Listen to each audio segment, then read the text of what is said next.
이 말씀을 중심으로 하나님 말씀을 우리가 듣도록 하겠습니다. 여러분, 작년에 그 간통죄가 이제 쉽게 말하면 합법화됐습니다. 그래서 간통을 저질러라 그게 아니라 이제 간통죄를 지어도 국가에서 벌을 내리지 않겠다. 이제 이게 한국의 결정인데 미국은 이미 오래전부터 간통죄가 없었는데 그때 굉장히 이슈가 됐던 뉴스가 있었어요. 그게 바로 뭐냐면 그 SK 최태원 회장과 그 부인 노소영 씨에 대한 이야기입니다. 그 최태원 회장, 여러분 SK 아시죠? 한국의 010, 011 옛날에 그 SK 회사의 회장이 되는 사람이 바람을 피웠습니다. 그래가지고 그 내연녀하고 거의 6년간을 이렇게 지내고 애도 낳았는데 이제 이 간통죄가 취소되자마자 아주 공개적으로 언론에다가 내가 내연녀도 있고 그러니까 부인한테 이혼해달라고 이렇게 요청을 한 겁니다. 굉장히 아마 노소영 씨는 이것 때문에 힘들었을 것입니다. 근데 이 노소영 씨의 반응이 더 기가 막혔어요. 그 내연녀의 자식까지 내가 키우고 절대 이혼 안 하겠다. 이렇게 얘기한 거예요. 사실 이혼을 하면 엄청나게 많은 돈을 남편에게 받을 수도 있을 거예요. 뭐 한국의 뭐 엄청 큰 재벌의 그런 부인이니까요. 근데도 그 여인이 이혼을 안 해주기로 결정한 이유가 있었습니다. 그것은 가정을 지키기 위해서 딱 하나였었어요. 그러면서 이 부인이 신문사 기자와 인터뷰하면서 이런 얘기를 합니다. 뭐라고 얘기를 했냐면요. 제가 이렇게 뒤에 글씨를 썼는데요. 모든 것이 내가 부족해서 비롯했다. 가장 큰 피해자는 내 남편이다. 그동안 상대방의 감정을 읽지 못하고 내 중심으로 생각했다. 많은 사람을 아프게 했고 가장 가까이 있던 내 남편이 가장 상처를 입었다. 그러면서 모든 책임을 누구에게 돌렸습니까? 자기에게 돌렸어요. 야, 제가 이 이야기를 들으면서요, 예수님이 따로 없네 라는 생각이 들었어요. 대단하잖아요. 그래서 제가 도대체 이 노소영 씨라는 사람이 뭐 하는 사람인가 제가 인터넷에서 찾아봤어요. 찾아봤는데 야, 이 사람이 자꾸 그래. 노태우 대통령 아시죠? 그 노태우 대통령의 딸이에요. 딸인데 여러분 아시지만 노태우 대통령은 철저한 불교 신자지 않습니까? 근데 이 노소영 씨가 노태우 대통령을 예수 믿게 만들었어요. 그래서 이분이 수원중앙침례교회에서 세례를 받았어요. 몇 년 전에. 이건 누구 때문에 했겠어요? 이 노소영 씨가 전도를 한 거예요. 아버지를 위해서. 어머니도 전도하고. 그렇게 해가지고 사실은 가족을 다 믿음으로 이끌었는데 이분 간증을 보니까 교회 다닌 지는 오래됐는데 2005년도가 되면서 2005년도에 사실은 주님을 만나는 계기가 됐대요. 왜냐하면 남편은 감옥 가고 또 애가 고칠 수 없는 그 뭐 소아당뇨인가 뭐 그런 병이 있대요. 그래가지고 결국 그 과정을 지나면서 하나님을 만나게 됐다. 이런 얘기를 이렇게 쓰여 있더라고요. 근데 이 노소영 씨가 사실은 굉장히 예수를 믿고 나서야 헌신적이었습니다. 남편이 감옥 가 있는 거의 2년 7개월 동안 매일 회장을 찾아가면서 전화하고 편지하고 면회하고 그러면서 옥바라지를 다 했어요. 그리고 결국은 이제 남편이 그 안에서 예수 믿게 됐는데 아직까지도 조금 제대로 회심이 좀 덜 된 것 같습니다. 그래서 이제 그런 일이 벌어졌는데 하여튼 되게 좀 주목해서 봐야 될 사람인 것 같습니다. 근데 여러분, 우리가 여기서 이런 질문을 한번 해볼 수 있죠. 도대체 가정이라는 게 뭐길래 저런 상황에서도 이 노소영 씨는 가정을 지키려고 했을까요? 그리고 예수 믿는 사람들은 세상 사람들과 가정에 대해서 어떤 다른 견해와 생각들을 가져야 할까요? 지금은요, 사실은 굉장히 힘든 시대를 저희가 살아가고 있습니다. 왜냐하면 통계를 보면요, 지금 세 가정이 법원에 결혼 신고를, 혼인 신고를 하러 가면 그 중에 한 가정은 이혼 신고를 하러 온다는 거죠. 굉장히 지금 이혼율이 굉장히 많아졌고요. 그 다음에 이로 인해서 생기는 가정적인 문제들이 너무 많습니다. 그리고 그리스도인들조차도 여기에 대해서 예외가 아니에요. 제가 사실 설교 준비를 하면서 얼마나 힘들었는지 모릅니다. 왜냐하면 오늘 이 가정에 대해서, 결혼에 대해서, 또 이제 이혼 문제까지 포함해서 설교를 하려고 하는데 너무너무 힘들었어요. 사실은 어떻게 설교를 하면 좋을까. 그리고 또 우리 교인들 가운데는 그런 가정적인 아픔을 겪고 있는 사람들이 많은데 상처는 안 받아야 되는데 하는 마음 가지고, 그러나 그럼에도 불구하고 제가 마음을 굳게 먹고 설교를 하기로 했어요. 왜냐하면 사실은 여러분, 지금까지 우리가 어떻게 살았든지 오늘부터라도 우리가 하나님의 말씀이 말씀하는 가정에 대한 바른 입장을 우리가 가진다고 한다면, 비록 힘든 세상이죠. 그리고 어려운 세상이지만 그 가운데에서 하나님이 기뻐하시는 복된 가정을 저는 우리 그리스도인들이 세울 수 있다고 믿습니다. 자, 그렇다고 한다면 성경에서는요, 가정에 대해서 무엇을 말씀하고 있을까요? 부부에 대해서, 결혼에 대해서 무엇을 말씀하고 있을까요? 첫째, 여러분, 성경에서는요, 부부는 한번 따라해 봅시다. 하나님이 짝지어 주신 것이다. 성경에서 말하고 있는 부부, 성경에서 말하고 있는 결혼, 가정이라고 하는 것은요, 사실은 하나님이 짝지어 주신 것입니다. 여러분, 창세기 2장 18절 읽어보면요, 같이 읽어봅시다. 시작. 여호와 하나님이 가라사대 사람의 독주하는 것이 좋지 못하니 내가 그를 위하여 돕는 배필을 지으리라 하시니라. 하나님께서 아담을 만드셨습니다. 그리고 나서 그 아담이 보니까 외로워 보여요. 그래서 배필을 만들어 주려고 결정을 했는데, 배필을 만들어 주기 전에 하나님께서 창세기를 보면 먼저 뭘 하게 하시냐면 동물들의 이름을 짓게 만들어요. 그래서 모든 동물들을 아담에게 이끌어 오시는데 아담의 머리가 진짜 좋았습니다. 그 동물들의 이름을 다 지어주는데 보니까 동물들이 서로 비슷한 게 있는 거예요.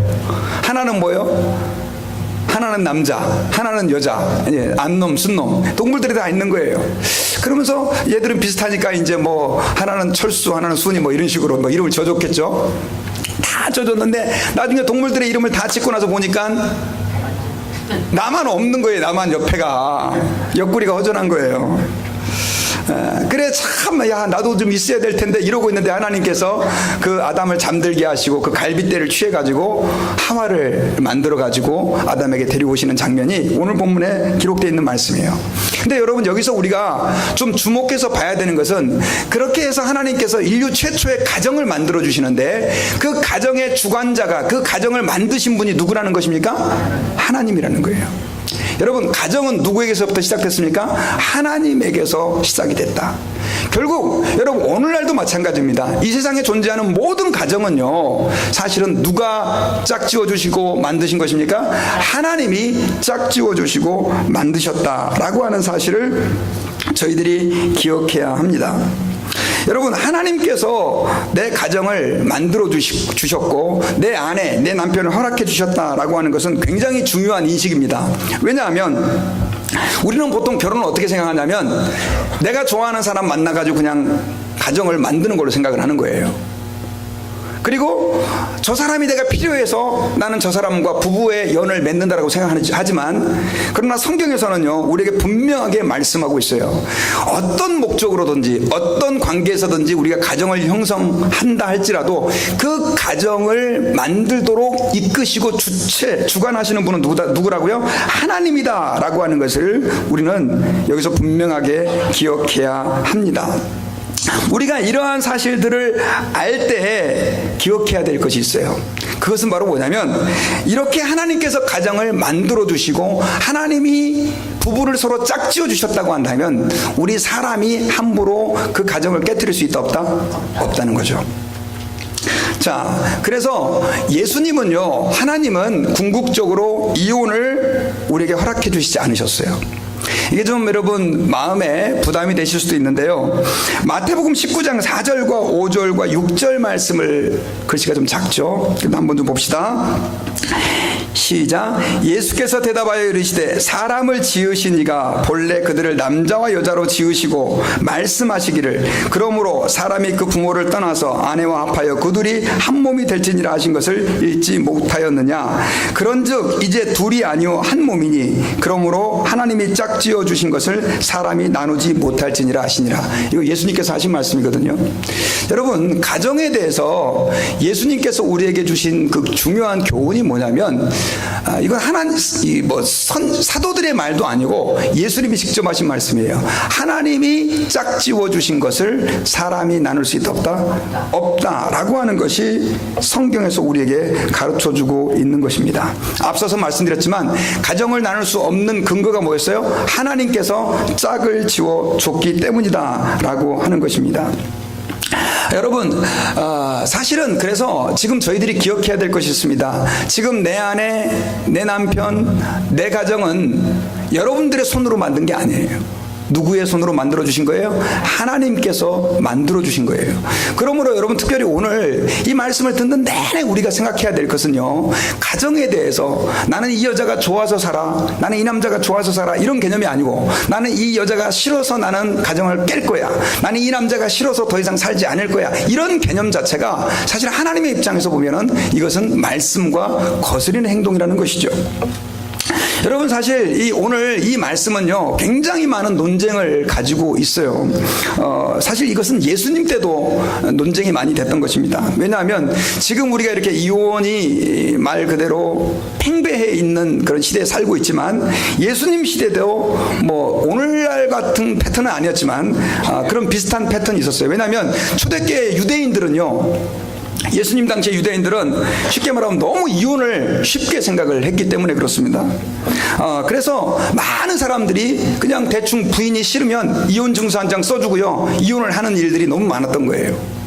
왜 그러냐면 이 사람들은 하나님을 잘 믿는 사람이었는데, 하나님께서 굉장히 10계명에서 7계명에서 심각하게 하지 말라고 한 죄가 있어요. 그게 뭐예요? 간음죄.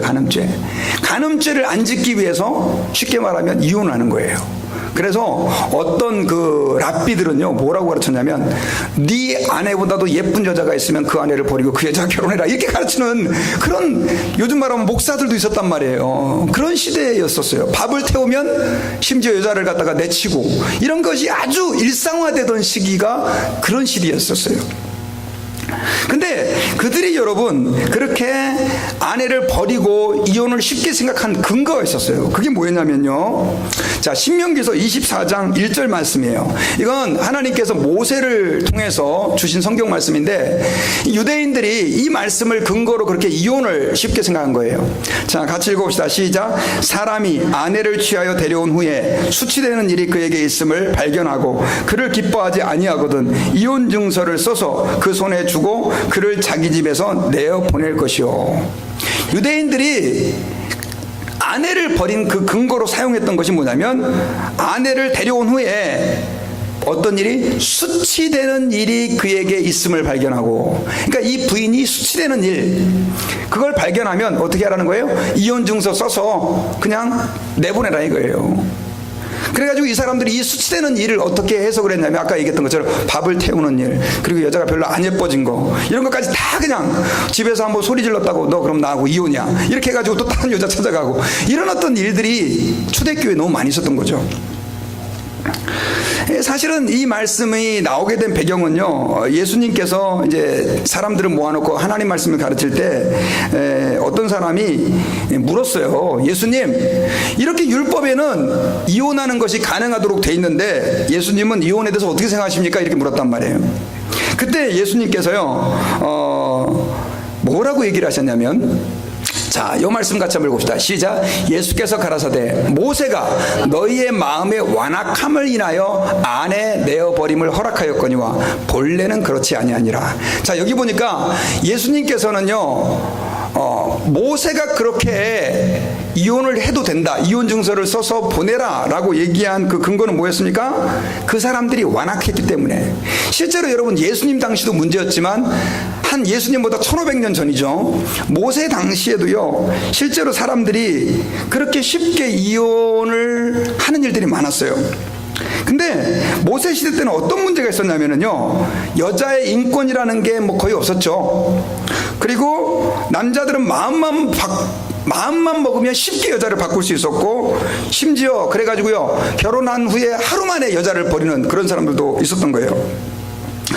특별히 특별히 여러분 그 성적인 쾌락을 추구하는 그런 사람들일수록 이게 더 심했던 거예요. 근데 문제는 오늘날 같은 경우야 뭐 그래도 먹고 살 수 있지만 그 당시 여자들은요 어디 잡을 수가 없어요. 일을 할 수가 없는 거예요. 그러니까 그렇게 해서 이혼당한 여자들은 어떻게 해야 살아나갈 수 있습니까? 다른 남자를 만나야 되는 거예요. 다른 남자를 만나야 되는데 문제는 이혼 증서도 안 써주니까 이 여자들 다른 남자에게 갈 수도 없는 거예요. 그러니까 그렇게 해서 버림받아가지고 길에서 거지가 되거나 아니면 심지어 창녀가 되는 그런 여자들이 너무 많았던 거예요. 그래서 모세는 그렇게 해서 여자들을 버리려고 그러면 차라리 뭐라도 써줘라, 이혼 증서라도 써줘가지고 그 여자들이 새로운 삶을 살아갈 수 있도록 해줘라. 그것이 바로 신명기의 가르침이었다라고 예수님께서 지금 모세를 통해서 하나님이 그 말씀을 주신 것은 그들의 뭐 때문이다? 완악한 마음 때문에 그렇게 얘기한 것이지 본래는 그렇게 쉽게 이혼해서 버릴 수 있는 게 기다 아니다 라고 말씀을 해주고 있는 것입니다.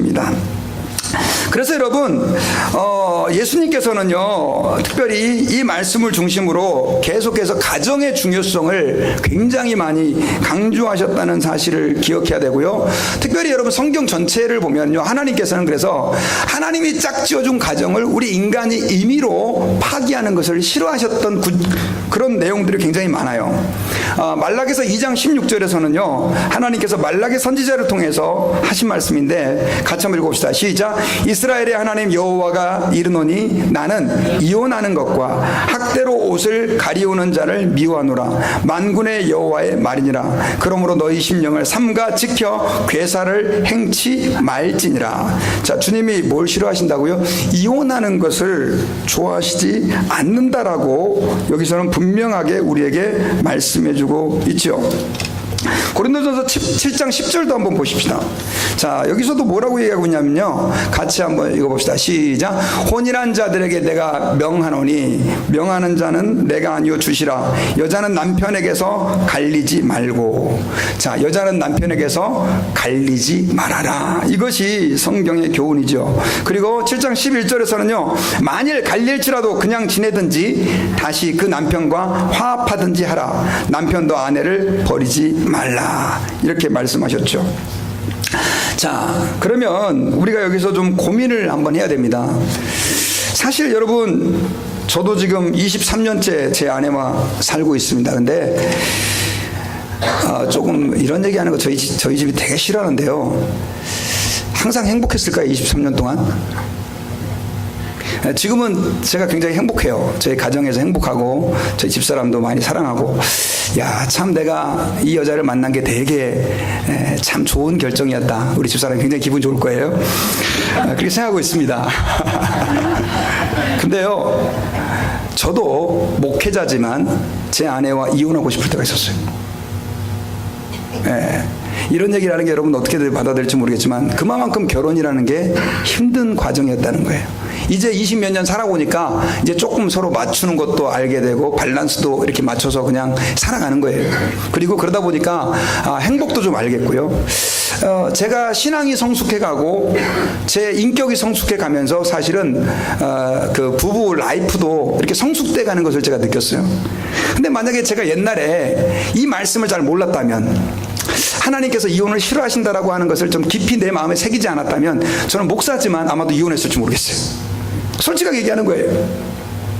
근데 어쨌든 이 말씀 붙잡고 꾹 참다 보니까 나중에 서로 뭐 저희 집 사람도 그런지 모르겠지만 아내의 가치를 좀 더 깊게 한 스텝 한 스텝 발견해 가는 것을 이렇게 제가 느끼게 된 것입니다.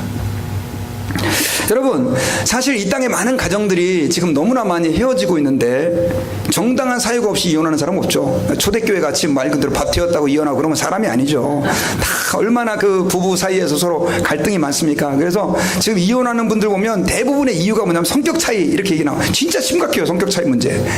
제가 살다가 어떻게 내가 이런 여자하고 결혼했을까 하는 생각들이 들 때가 이런 남자 이 남자가 저런 남자였어? 이런 생각이 들 때가 너무너무 많이 있죠. 그런데 여러분 왜 하나님께서는 그러면 이렇게 이혼을 성경에서는 싫어하시고 금하셨을까요? 그 이유는 그겁니다. 결혼의 주체가 누구였기 때문에요? 하나님이기 때문에. 하나님이 하셨기 때문에. 아니 그럼 하나님이 하셨는데도 하셨으면 무조건 이혼하지 말아야 됩니까? 그런 의미가 아니에요. 하나님께서 여러분 이 남자 이 여자를 내게 붙여주셨을 때는 뭐가 있어요? 이유가 있기 때문에. 이유가. 여러분 특별히 제가 오늘 설교 제목을 돕는 배필이다라고 지었어요.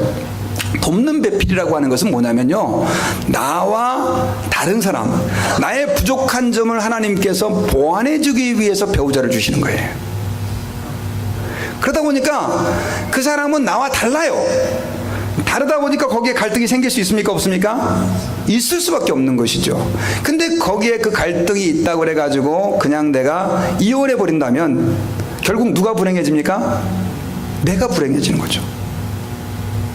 여러분 하나님의 모든 말씀은요, 여러분 십계명도 하나님은 너무 잔인하셔, 왜 이렇게 하지 말라는 게 많고 하라는 게 많아, 그렇게 받아들이면 안 돼요. 하나님의 모든 말씀은 다 누구를 염려하시기 때문에 주신 말씀이냐면 우리를 염려하시기 때문에 주신 말씀이에요. 우리를 걱정하시기 때문에, 사랑하시기 때문에 주신 말씀이라는 것이죠. 우리가 우리 감정대로 살았을 때 그 길은 정말 늪이고 수렁이고 고통이고 아픔이지만 힘들어도 하나님 말씀을 따라가서 살아갈 때 거기에 뭐가 있어요? 행복이 있고 기쁨이 있는 것이죠.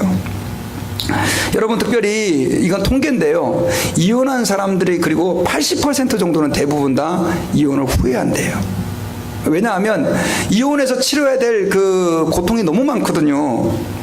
사실은 자녀들과도 관계가 끊어져야 되고, 물론 이제 뭐 서로 만날 수도 있다고 하지만 결국은 그런 어떤 감당, 또 재정적인 어려움들, 또 앞으로 재혼을 한다 했을 때도 거기에서 짊어져야 될 짐들이 너무너무 많은 것이죠. 그러다 보니까 많은 사람들이 이혼을 후회하는 경우가 많이 있다는 것이죠. 여러분 그래서 우리가 하나님 아버지 앞에서 이 성경의 원칙적인 가르침은 우리가 이혼하는 것을 하나님은 좋아하시지 않으신다. 근데 여러분 하나님께서는 자비로우신 분이세요. 이혼을 허용한 경우도 있어요. 왜냐하면 여러분도 아시겠지만 너무나 많은 가정들이 사실은 이런 문제 말고도 너무나 말 그대로 저 가정이 어떻게 유지될 수 있을까 하는 그런 어떤 회의적인 시각으로 볼 수밖에 없는 가정들도 있거든요. 그러면 여러분 하나님께서 이혼을 허용하신 경우는 언제일까요? 특별히 여러분 두 가지 경우가 바로 그런 경우인데요. 자, 첫째는 뭐냐면 믿지 않는 사람이 요구할 때입니다. 자, 고린도전서 7장 15절 같이 한번 읽읍시다. 시작. 혹 믿지 아니하는 자가 갈리거든 갈리게 하라. 형제나 자매나 이런 일에 구속받을 것이 없느니라. 그러나 하나님은 화평 중에서 너희를 부르셨느니라. 자, 여기서 뭐라고 얘기하냐면 믿지 않는 사람이, 믿지 않는 남편이랑 믿지 않는 아내가 집요하게 이혼을 요구하는 거예요. 나는 너 예수쟁이하고 같이 못 살겠다. 그러면 아이고 잘됐다고 헤어져야 되나요? 사실은 성경에서는 그냥 이렇게 단순하게 쉽게 얘기하지 않아요. 그런 경우는 차마 도저히 견딜 수 없으면 그때는 어떻게 해라? 헤어져 줘라, 이렇게 얘기를 하는 거예요. 왜냐하면 실제로 그런 경우가 많이 있어요. 내가 믿는 신앙 때문에 정말 남편이 너무 학대한다던가 너무나 나를 괴롭게 한다던가 도저히 말 그대로 뭐 살아갈 수가 없을 정도로 신앙의 문제 가지고, 그런 경우는 성경에서 뭐라고 얘기하고 있습니까? 갈리게 하라라고 말하면서 하나님은 화평 중에서 우리를 부르셨다라고 말씀을 하고 있습니다. 그리고 또 한 가지 이혼이 허용되는 경우죠. 이게 오늘날 사실 굉장히 심각한 경우인데, 자, 마태복음 19장 9절을 같이 한번 읽어봅시다. 시작. 내가 너희에게 말하노니 누구든지 음행한 연고 외에 아내를 내어버리고 다른 데 장가드는 자는 간음아닙니다. 자, 예수님이 이거 하신 말씀이에요. 간음을, 그러니까 뭐죠? 이혼을 하나님께서는, 예수님께서는 이러한 이유 말고 허락하시는 거죠. 언제요? 음행한 연고 외에. 음행이라고 하는 것이 뭡니까? 요즘 말로 하는 치딩하는 거죠. 바람 피우는 거죠. 그렇다 그래서 바람 폈다, 아이고 이제 잘됐다, 이혼해야지, 이렇게 생각하시면 안 돼요. 사실은 어쨌든 간에 우리가 가정을 지키려고 애써야 되지만 정말 말 그대로 내 남편이 바람 나가지고 어느 남자와 같이 여자와 같이 살아버린다던가 또 내 아내가 어떤 남자와 같이 살아버린다던가, 이거 어떻게 가정을 지킬 수가 없잖아요. 그런 경우는 어떻게 해요? 허용을 하는 거예요. 그래서 여러분 성경에는 이 두 가지가 우리 그리스도인들이 이혼할 수 있는 사유다라고 얘기하고 있어요. 그럼 목사님, 남편이나 아내가 중독에 빠졌다던가 돈을 다 허비했다던가 혹은 폭행을 행할 때 어떻게 해야 됩니까? 능력이 없을 때 어떻게 해야 됩니까? 제가 이거 가지고 어제요 좀 고민을 진짜 많이 했어요. 그런 경우도 가정을 지켜야 되느냐? 답은 I don't know. 잘 모르겠어요. 솔직히 모르겠어요. 예수님 당시에 이 문제가 이렇게 심각한 문제였지 모르겠지만, 그러나 제가 성경을 연구하면서 느낀 것은 어쨌든 간에 가정을 지키기 위해서 애를 쓰는 모습을 하나님께서는 기뻐하신다라고 하는 것을 기억했어요. 그래서 아까 제가 노소영 씨 얘기를 했던 이유가 뭐냐면, 그 노소영 씨 케이스 같은 경우 보면 여러분 어떻게 됩니까?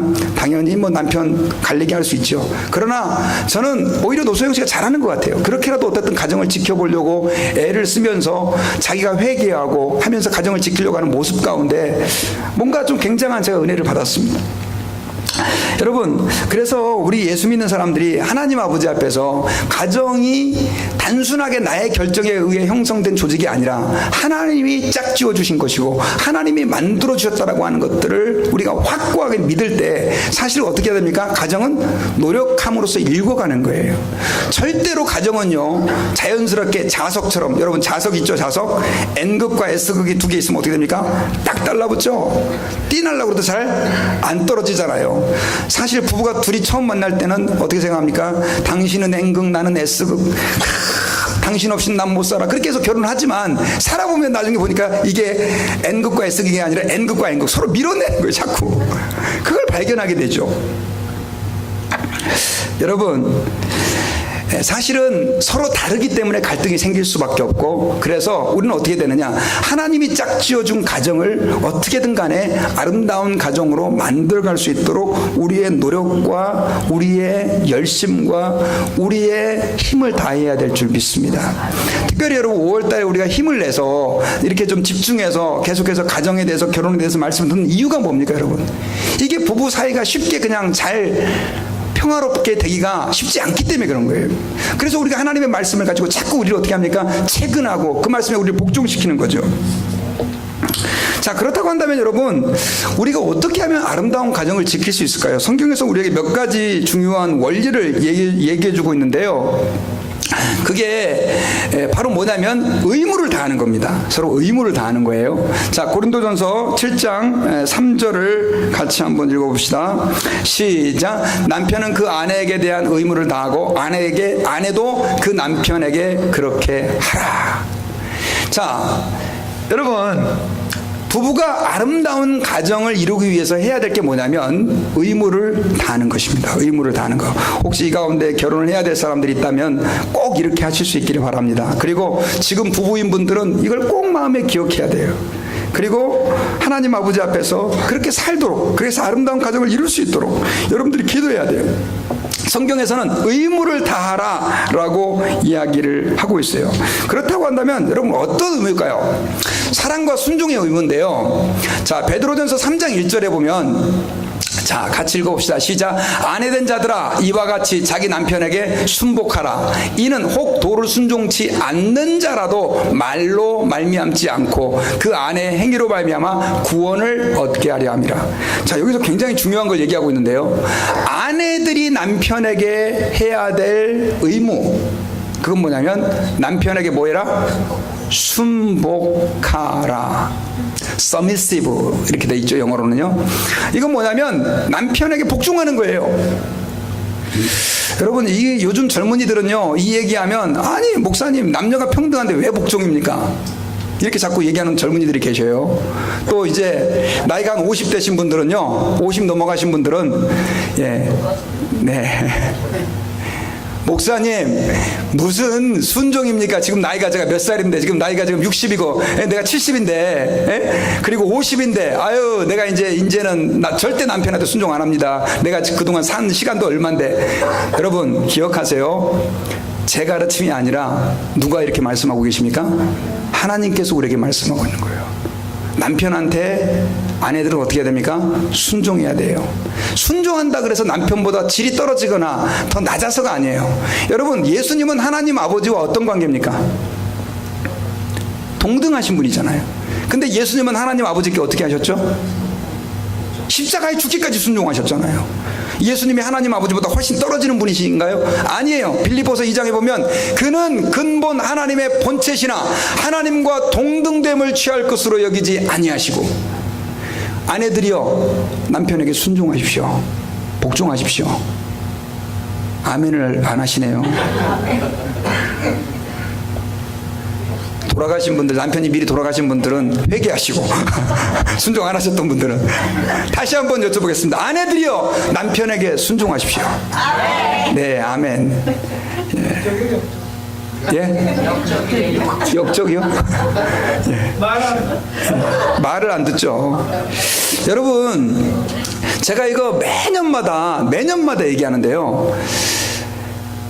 왜 그러면 하나님은 아내들에게, 남편에게 순종하라고 얘기했을까요? 그게 어렵기 때문에 그래요. 순종하기가 어렵기 때문에.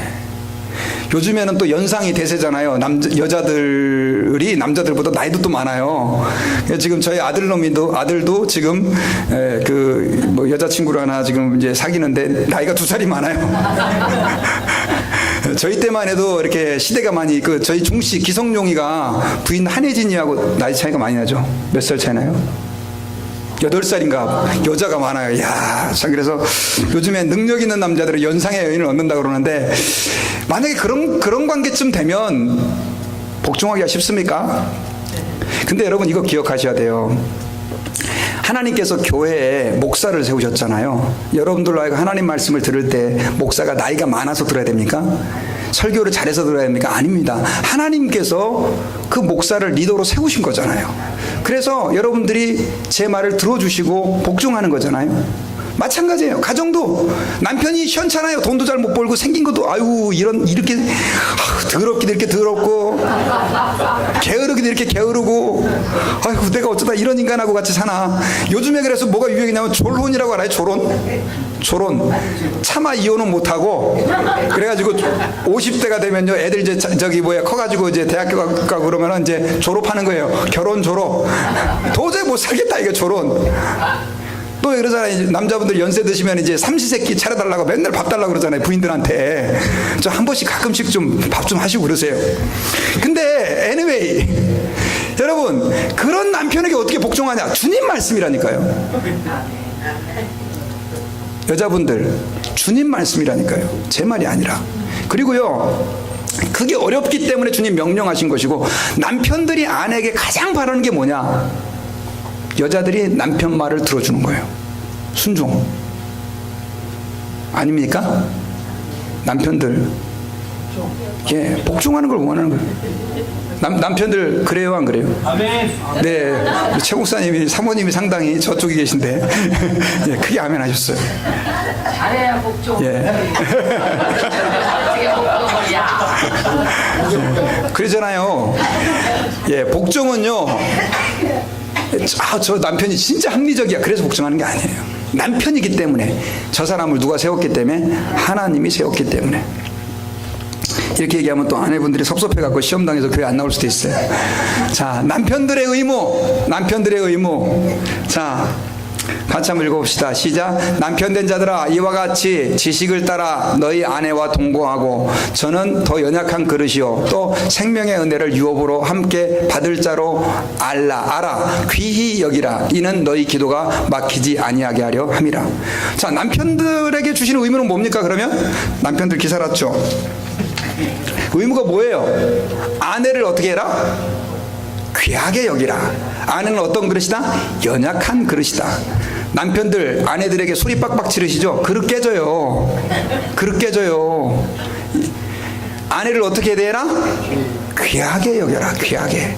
그러니까 여러분, 생일 때마다 꽃다발 하나씩은 꼭 갖다 주시고, 저도 얼마나 열심히 실천하려고 애를 쓰는데 가끔 잊어버리기도 하지만 이게 남자들한테는 별거 아니지만 굉장히 중요해요. 여러분요, 귀하게 여기는 거. 귀하게 여기면 어떻게 합니까? 여러분, 애지중지 다루잖아요. 연약한 그릇이에요, 여자들은.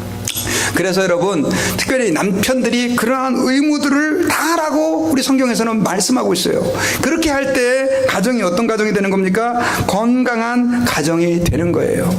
특별히 여러분, 에베소서에서는 우리에게 또 이 남편들의 의무에 대해서 그리스도께서 교회를 사랑하신 것 같이 아내를 어떻게 해라? 사랑해라. 여러분, 남자들은요, 인정받기 위해 결혼을 하지만 여자들은 뭐 하기 위해 결혼합니까? 사랑받기 위해 결혼하는 거예요. 이거 알아야 돼요. 여자들은 사랑받기 위해 결혼하는데, 남편이 나를 사랑해주지 않는다고 생각하면 결혼 생활이 불행해지는 거예요. 그래요, 안 그래요?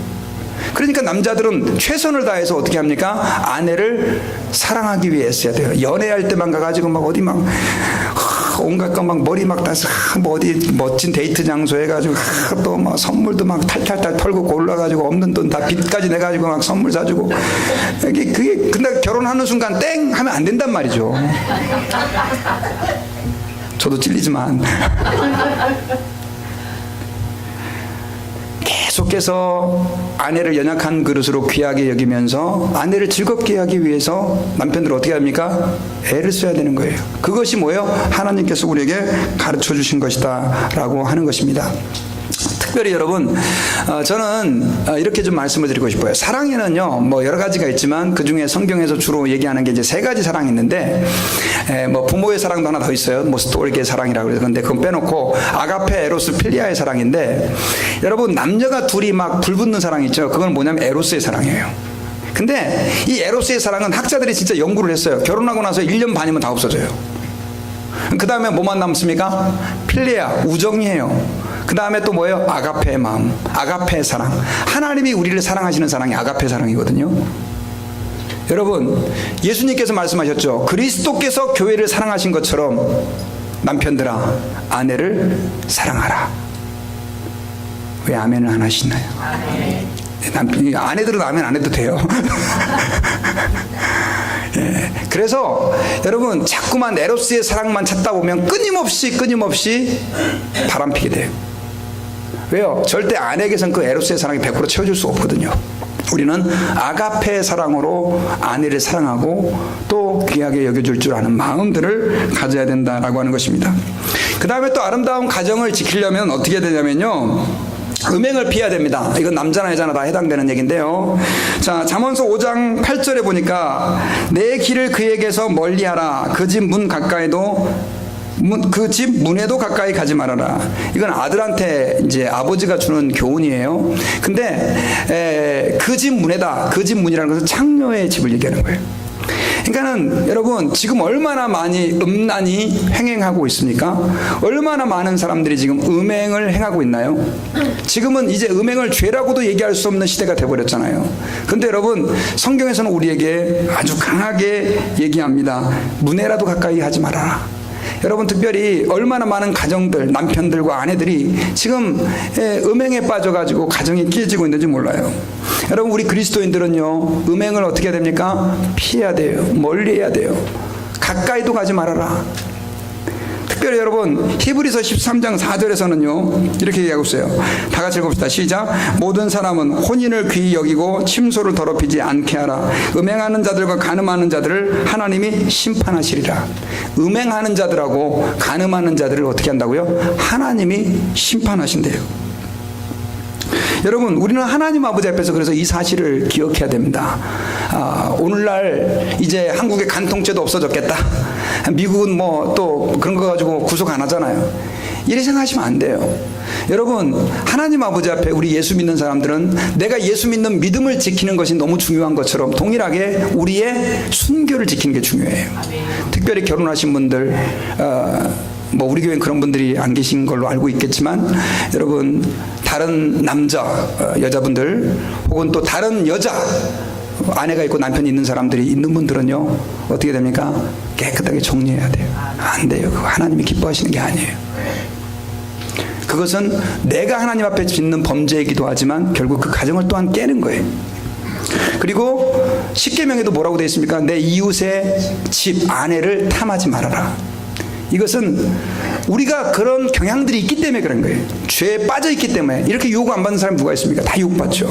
여러분 오늘 목사라고 하는 분들도 얼마나 많이 이것 때문에 넘어집니까? 목사가 교인하고 바람이 나가지고 가정이 깨지고, 달라스에서도 얼마 전에 그런 일이 있었잖아요.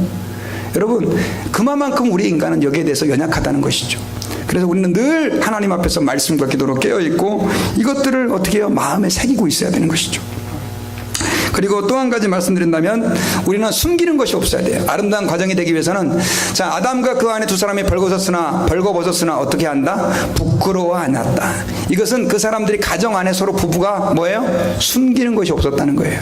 아름다운 가정, 이상적인 가정은요 비상금을 만들지 않습니다. 아멘을 안 하시네요. 제가 어떤 분 봤더니 너무 비상금을 부인이 많이 만들어 놓고 남편이 막 어떻게 하면 꼽을 쳐가지고 그러지 마세요, 여러분요. 물론 쉽지 않죠. 서로 부부가 그런 부분들에 대해서 물론 과거에 내가 또 뭐 어떻게 살았다 그런 거 다 얘기할 필요까지는 없다고 생각해요. 그러나 이제 살았으면 하나님 아버지 앞에서요, 부부는 서로 완전히 어떻게 해요? 비밀이 없는 사이가 될 수 있도록 서로 노력하고 기도해야 되는 거예요. 믿습니까? 쉽지 않은 얘기인 거 알고 있습니다. 그러나 우리가 하나님 앞에서 이렇게 기도할 때 주님이 그렇게 아름다운 가정으로 우리를 이어주실 수 있을 줄 믿습니다. 자, 그렇다고 한다면 독신자분들은 어떻게 될까요? 자, 독신자들. 성경에서는요, 혼자 사는 분들, 우리 교회도 지금 혼자 사는 분들이 많이 계신데요.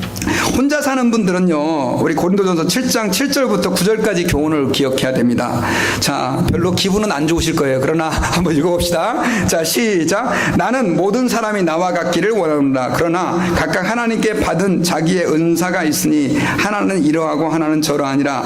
내가 혼인하지 아니한 자들과 및 과부들에게 이르노니 나와 같이 그냥 지내는 것이 좋으니라. 어떻게 하라고요? 결혼하지 않는 분들은 어떻게 해요? 그냥 혼자 살려는 거예요. 뭐 이제 이 고린도전서를 읽어보면 그 이유가 나와요. 왜냐하면 결혼하면 골치 아프다 이거죠. 또 남편을 즐겁게 해야 되지, 또 애들을 즐겁게 해야 되지. 그러니까 혼자 살 수 있으면 성경에서는 혼자 살아라. 여러분, 독신은요, 죄가 아니죠. 저는 귀한 거라고 생각해요. 근데 문제가 있습니다. 그 다음 구절이죠. 자, 같이 읽어봅시다. 시작. 만일 절제할 수 없거든 혼인하라. 정욕이 불같이 타는 것보다 혼인하는 것이 나으리라. 결혼 괜찮아요. 예. 혼자 그렇게 고민하시면서 이 남자 저 남자 이 여자 저 여자 기웃거리면서 사는 것보다는 그러면 빨리 결혼하라 이거예요. 그러면서 나중에 바울은 그러죠. 그렇게 은사 받은 사람이 있다는 게, 혼자 살아도 괜찮은 사람, 그런 분들은 굳이 결혼하려고 애쓰지 말라는 것이죠. 그래서 여러분, 저희들은 하나님 아버지 앞에서 그 사실들을 기억하고 아름다운 가정을 이룰 수 있도록 특별히 노력하고, 또 특별히 혼자 사는 분들 같은 경우는 이런 말씀을 마음에 담고 또 그리스도와 동행하며 살아야 돼요. 그리고 마지막으로 오늘은 제가 좀 이렇게 결혼에 대한 전반적인 걸 성경 공부식으로 이렇게 여러분들에게 말씀드렸는데, 재혼자들에게 주는 권고.